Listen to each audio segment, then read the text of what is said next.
Circular saw merupakan alat pertukangan yang cukup penting ya, yang bisa kalian punya, terutama buat kalian yang profesinya seorang woodworker, lalu DIY ataupun tukang bangunan ya. Alat ini sangat penting untuk melakukan pekerjaan pemotongan kayu ya. Tapi menurut gua alat ini juga cukup sulit untuk dikuasai, terutama buat kita para pemula nih, karena banyak banget case ataupun kesalahan yang terjadi, seperti hasil potongan yang gak lurus, terus hasil potongannya juga kasar, terus juga sering nyangkut nih blade-nya, dan yang paling fatal sering terjadi yang namanya kickback ya. Tapi kalian gak usah worry, karena di video kali ini gua akan membagikan 4 tips penting gimana caranya menggunakan circular saw ini agar nantinya kalian bisa pakai dengan mudah, terus lebih aman, dan juga hasil potongannya juga mantap dan presisi guys. Kira-kira seperti apa untuk tipsnya? Langsung aja kita mulai video edukasinya. Check it out. Tips yang pertama adalah freehand cutting atau memotong tanpa bantuan track guide. Banyak orang kalau pertama kali pakai mesin circular saw biasanya langsung coba potong mengikuti garis begitu aja. Masalahnya kalau hanya mengandalkan feeling, potongan sering banget melenceng, jadi miring, bahkan bisa bikin kayu gosong karena blade terjepit. Kesalahan paling umum adalah orang atau pengguna hanya fokus ke satu patokan aja. Padahal cara yang benar adalah gunakan 2 patokan atau acuan sekaligus ya. Pertama, lihat penanda arah di bagian depan base mesin. Pastikan penanda ini menempel tepat di bagian garis potong. Lalu yang kedua, pastikan mata gergaji atau blade benar-benar sejajar dengan garis tersebut. Jadi sebelum memulai memotong, tarik mesin sedikit ke belakang. Pastikan mata potong tidak menempel ke material.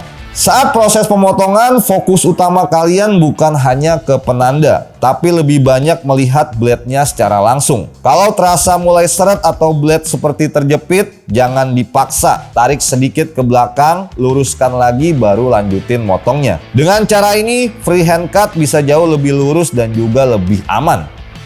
Tips yang kedua adalah cara paling simpel untuk potongan presisi, yaitu menggunakan penggaris siku atau speed square. Kalau kalian butuh potongan yang benar-benar siku 90 derajat, jangan coba-coba menggunakan teknik freehand ya.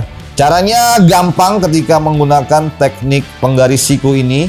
Yang pertama, tandai dulu garis potongnya. Lalu yang kedua, tempelkan penggaris siku rapat di sisi papan atau kayu. Setelah itu, posisikan base circular saw menempel pada penggaris ini. Dengan begitu, circular saw akan bergerak lurus mengikuti penggaris dan hasil potongannya sangat presisi dan juga tidak miring sedikit pun. Tips yang ketiga adalah cara mendapatkan potongan multiplex yang bersih tanpa serat pecah.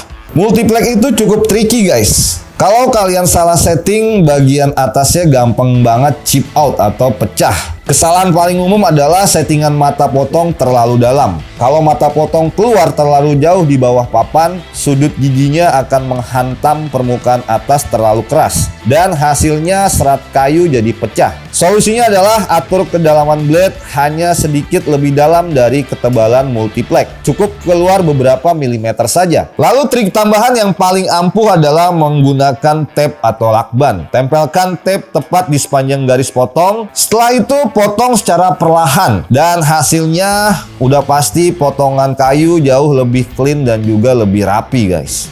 Dan untuk tips yang keempat adalah ripping atau memotong papan memanjang searah serat kayu. Rip cut itu lebih berat dibandingkan dengan cross cut karena blade bekerja mengikuti serat kayu sepanjang papan. Supaya hasilnya lurus, kalian butuh yang namanya rip fence. Beberapa merek circular saw sudah memiliki slot untuk memasang rip fence bawaan. Masalahnya rip fence standar biasanya pendek dan juga nggak rata, jadi mudah goyang dan melenceng di tengah jalan.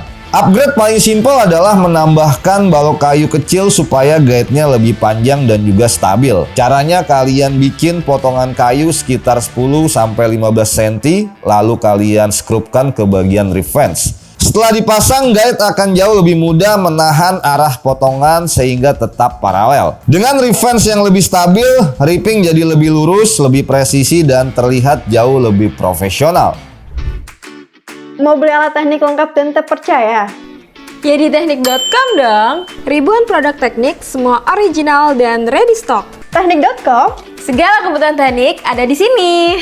Oke guys, gue udah balik lagi di studio terkutuk teknik.com. Ya, oke.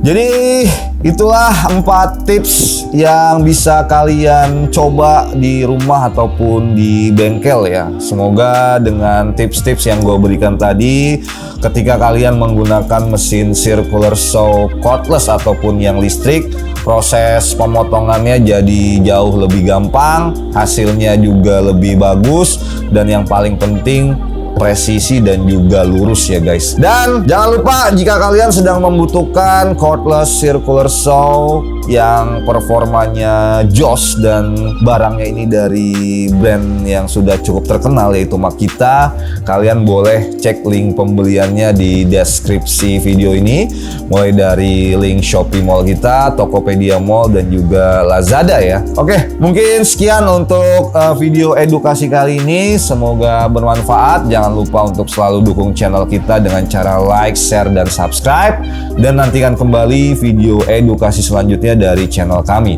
Akhir kata, gua Mr. P pamit. Salam.